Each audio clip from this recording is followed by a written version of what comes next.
금일은 미국 시장을 두 페이지로 미국 시장 전체를 이해하는 방법을 이야기 드려보겠습니다. 모든 종목들 그리고 모든 섹터들 이러한 것들이 전체적으로 두 페이지로 나눠질 수 있고요. 이 두 페이지는 여러분들한테 영상에 대한 해설, 밑에 해설 부분에 링크로 여러분한테 제공을 해드리고요. 보시면은 미국 시장, 이건 핀비즈라는 사이트에 지금 현재 전체 종목을 나타내는 거예요. S&P 500은 500개 종목이고요. 이 S&P 500에는 테슬라라든지 이런 종목들이 빠져 있죠. 우선적으로 한번 S&P 500을 보겠습니다. S&P 500에서 금일 나스닥은 일정 부분 강했는데 그에 비해서 S&P와 다우가 조금 약한 부분들이 있었어요. 그 이유는 뭐냐면 시가총액 상위 종목의 차이가 있기 때문에 S&P 500 같은 경우는 시가총액 가중평균을 바탕으로 해서 만들어져요. 그럼 마이크로소프트, 애플, 구글, 페이스북, 아마존 이 시총 5개 종목이 차지하는 비중이 굉장히 크기 때문에 그 중에 구글과 페이스북이 1.94%가 올랐다라고 하면 이거는 마이크로소프트 한 1%와 아마존 0.9% 하락한 것에 비해서 구글과 페이스북이 강했기 때문에 나스닥이 조금 더 강할 수 있었다라는 말씀을 드리고요. 완전한으로 표시가 되는데 풀이네요. 미국 증권거래에 상장된 모든 주식을 나타내는 거고요. 여기 보시면은 테슬라가 여기 있죠. 이게 테슬라고 지금 금일 마이너스 0.51% 하락했고요. 그리고 마이크로소프트, 애플, 아마존 미국 전체 주식으로 봤을 때는 아까 S&P 500에 비해서 차지하는 비중이 좀 적죠. 오히려 나스닥보다는 S&P가 빨간색이 더 많았다라고 하면 더 많은 하락을 가져올 수 있었다라는 이야기를 드리고요. 이렇게 해가지고 핀비즈를 보시면은 여기 모든 종목들이 있어요. 이거는 약자로 표시가 되거든요. 처음에는 이걸 익히기 쉽지 않지만은 계속 보다 보면은 섹터별로 테크놀로지, 헬스케어 전체적인 것을 파악할 수 있다라는 말씀을 드립니다. 과거에는 이 에너지 섹터가 굉장히 강했어요. 엑슨모빌, 쉐브론 텍사코 이런 종목들이 굉장히 강했는데 엑슨모빌이 2.9% 빠지고 쉐브론 텍사코가 2.75%가 빠졌어요. 마이크로소프트는 1% 하락했지만 마이크로소프트가 에너지 섹터 전체를 보다도 더 커졌어요. 과거에는 엑슨모빌이 마이크로소프트보다 훨씬 컸죠. 전 세계 시가총액 1위였던 엑슨모빌이 이렇게까지 추락을 하고 있고요. 그리고 마이크로소프트, 애플, 구글과 페이스북, 그리고 아마존 지금 현재 추세를 볼 수 있다라고 말씀드리고요. 그렇게 해가지고 네모난 게 클수록 그 시총이 더 크다라는 말씀을 드리고요. 그렇게 해서 핀비즈 사이트를 통해 가지고 모든 종목, 미국에 상장된 종목들을 다 파악을 할 수 있어요. 금일은 금융 섹터가 굉장히 약했죠. 그리고 에너지 섹터가 약했어요. 그리고 마이크로소프트도 하락하고 있고 전일 많이 올랐기 때문에 거기에 대한 매물 부담이 있었기 때문에 이렇게 하락을 하고 있다라고 볼 수 있습니다. 자, 이렇게 해서 핀비즈라는 사이트를 통해서 전체적인 시장 지도를 가지고서 지금 시장이 강한가 약한가를 볼 수 있다. 그리고 밑에 보시면 3% 이하로 빠지는 굉장히 빨갛고요. 그리고 색상이 이런 식으로 해서 녹색은 상승 종목, 빨간색은 하락 종목으로 미국 시장은 표시된다라는 말씀을 드립니다. 자, 이거는 핀비즈를 통해서 나오는 미국 시장 파악, 종목별 파악하는 방법이고요. 그 다음에 이거는 스톡 차트, 10년 정도를 제가 계속적으로 보고 있는 스톡 차트입니다. 이 스톡 차트에서 보시면은 미국 시장 개요라고 있어요. 미국 시장 전체적인 개요는 11개의 차트로 모든 것을 설명할 수 있다. 이 한 가지가 미국 시장을 전체 다 설명할 수 있어요. 이 페이지 역시도 링크를 걸어둘 테니까 그 부분을 보시고서 파악을 해 보시기 바랍니다. 첫 번째는 다우지수예요. 이거를 누르면은 이런 식으로 다우지수가 커집니다. 자, 다우지수는 금일 마이너스 0.48%가 하락했다. 다우지수는 선정된 30개 종목의 산술 평균, 즉 n분의 1이에요. 애플이 시총이 크다 해가지고 그게 가중평균을 받는 게 아니라 산술 평균이기 때문에 n분의 1, 30분의 1가치분이 표현된다. 다우지수는 30분의 1만 표현된다라고 해서 애플이 절대적인 권한이 있는 게 아니에요. 쉐브론 텍사코, 애플 여기 선정된 종목들, 뭐 JP모건 이런 종목들이 다 똑같은 산술 평균에 의해서 결정된다 해서 0.48%가 하락을 했고요. 자, 그리고 S&P 500 지수 역시도 0.48%가 하락을 했어요. 약 보합으로 끝났다라고 보시면 되고요. 미국 같은 경우는 50일 이동평균선과 200일 이동평균선을 중기, 장기 이동평균선으로 봐요. 우리나라는 60일을 분기로 보지만 미국은 50일을 분기로 본다라고 보고요. 그 다음에 1년을, 근데 미국은 200일 이동평균선이다라고 해서 1년을 200일로 따졌을 때 그렇게 해가지고 50일 이동평균선과 200일 이동평균선을 본다라고 말씀드릴 수 있습니다. 지금 현재는 50일 이동평균선에 걸쳐 있다. 중앙 정도에. 그렇게 해서 다우와 S&P 그리고 나스닥이 있죠. 나스닥은 마이너스 0.29% 하락. 다우는 산술평균 30개 종목의 산술평균이고요. S&P는 500개 종목의 가중평균이에요. 그리고 나스닥 역시도 가중평균이에요. 나스닥 전체 지수를 말씀드리는 거고요. 마이너스 0.29%. 그렇다면은 시가총액 5개 종목 중에 페이스북이 1.9% 넘게 오른 것이 큰 작용을 한 거죠. 그 다음에 구글이 0.5%대 상승을 했고 그 두 가지 종목이 올랐기 때문에 오히려 다우나 S&P에 비해서 덜 하락을 했다라고 볼 수 있어요. 그렇게 해서 전체 세 가지 미국 3대 지수를 봤고요. 그 밑에 보시면은 이게 월셔 5천 지수인데 미국에 상장된 5천 개의 기업에 대해서 전체적인 평균을 내는 거기 때문에 이 부분은 그다지 크게 작용을 하지 않는다라고 볼 수 있고요. 위에 S&P 500, 다우, 나스닥 이런 종목들을 보시면 되고요. 이거는 안 보셔도 돼요.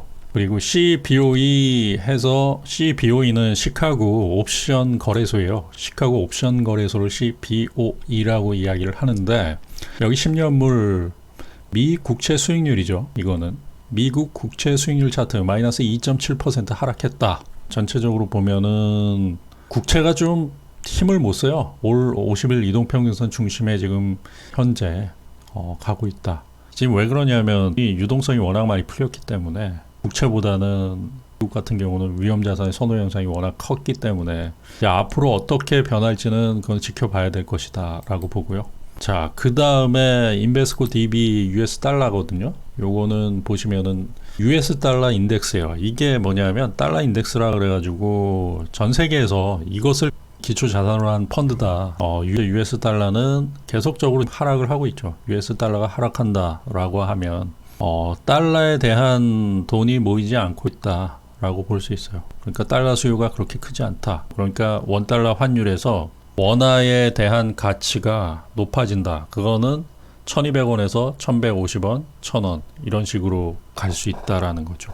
그렇기 때문에 지금 자리에서 원화의 수요가 많아진다라고 하면 수출 기업에 타격을 받을 수 있기 때문에 지금 1200원이 깨진 상황에서는 앞으로 1150원, 1100원 이렇게 갈 것인가를 굉장히 유심히 봐야 돼요. 이 달러 인덱스 같은 경우가 갑자기 움직일 때가 있어요. 크게 움직이면은 만약에 달러 강세가 된다라고 했을 때는 원화 약세가 되는 부분들이기 때문에 그때는 증시 변동성이 상당할 수 있어요. 그거를 잘 유심히 보시고 US 달러 인덱스 펀드이기 때문에 이걸 바탕으로 해가지고 국내에서도 ETF라든지 많은 투자가 이루어지고 있다.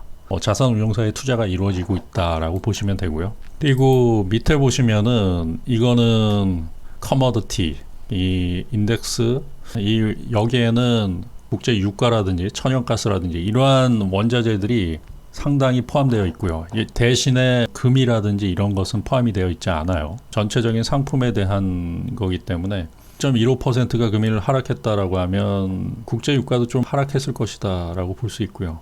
그리고 US 오일 펀드 이거는 전 세계에서 ETF 기준이 되는 가장 큰 펀드예요. US 오일 펀드인데 삼성 자산운용에서 운영하는 코덱스 오일 관련주들, WTI 오일 이러한 종목이 이 펀드를 추종하고 있다.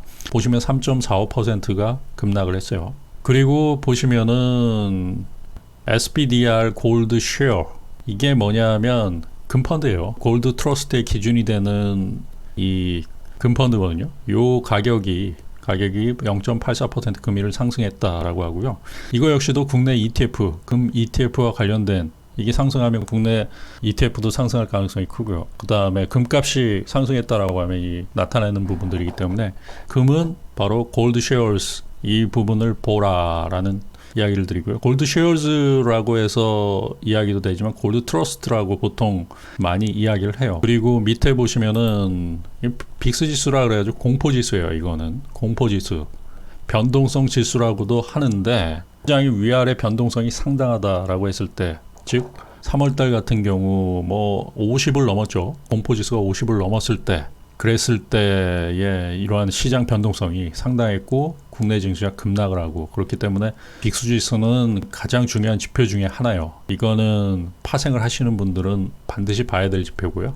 빅스지수가 지금 현재 26.27로 마감을 했죠. 27포인트로 마감을 했는데 일반적인 부분에서는 10에서 15 사이 그 정도가 빅스지수가 안정화되는 거고, 지금은 26이에요. 아직도 코로나 발로 인해서 상하 변동성이 상당하다라는 이야기를 드립니다. 그렇기 때문에 단기 매매가 오히려 유효할 수 있고요. 단기 트레이딩이 유효할 수 있고, 빠지는 종목들은 엄청나게 빠질 수 있는 거예요. 이 변동성이 상당한 거예요. 26 정도면 과거로 따졌을 때 유럽 금융위기 때가 이 정도보다도 낮았을 때거든요. 그러니까 2012년도 뭐 피그스 사태 이후에 유럽에서 정신없을 때, 그랬을 때가 이거보다도 낮았어요. 그렇기 때문에 코로나 사태로 인한 변동성은 상당히 크다라고 볼 수 있고요. 실질적으로 지금 유동성 장세이기 때문에 이 변동성에 대해서 무뎌지는 부분이지, 돈이 만약에 그렇게 많이 풀리지 않았다라고 하면 엄청난 쇼게임이 나타날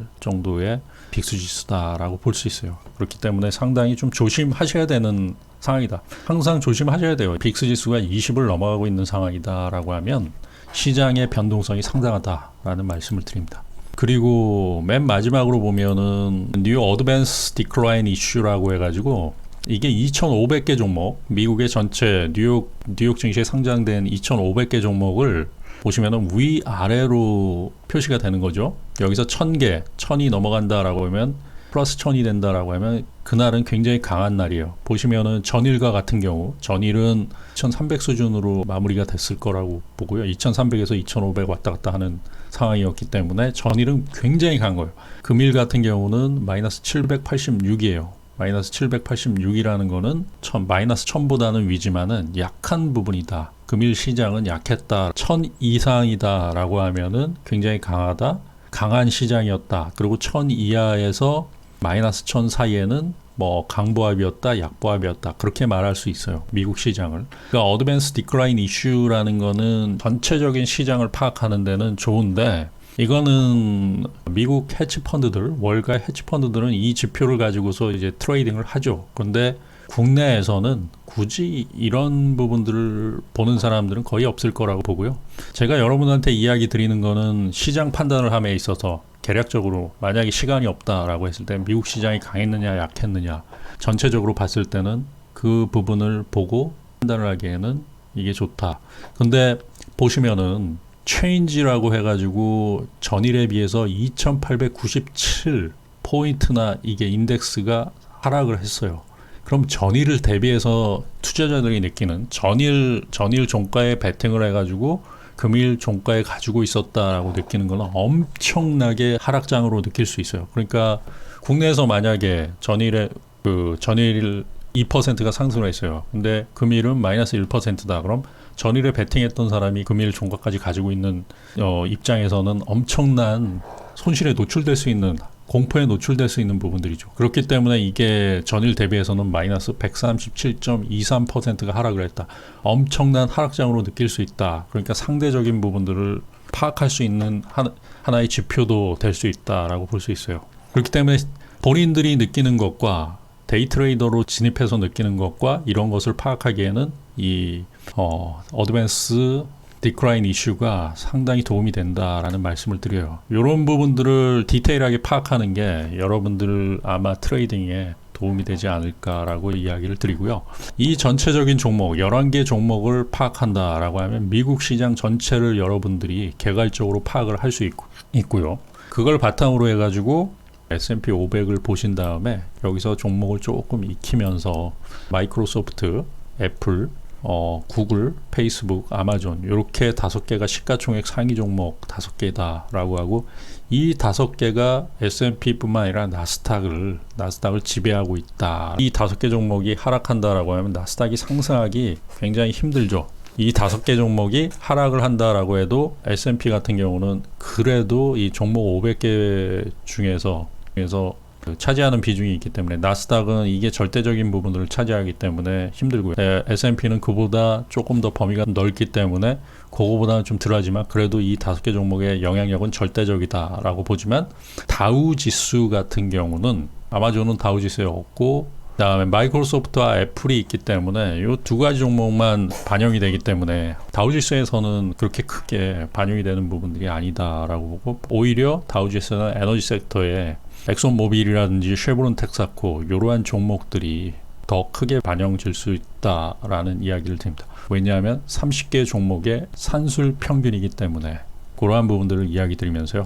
오늘은 이 2가지 페이지 핀비즈라는 페이지와 그 다음에 스톡 차트에서 미국 증시 개요라는 요 사이트 2가지를 보시면은 여러분들이 앞으로 평생 미국 증시 즉 미국 증시는 전 세계 글로벌 증시의 표본이 되기 때문에 글로벌 증시를 이해하는데 그리고 우리나라에 들어오는 펀드 자금들 이런 게 어떤 게 들어오겠구나 어느 쪽으로 들어오겠구나 그 섹터를 이해하는데 상당히 도움이 많이 될 거예요. 이 정도만 이해를 한다라고 해도 거의 중급 이상의 트레이딩을 할 수 있는 기본적인 부분은 갖추었다라고 볼 수 있습니다.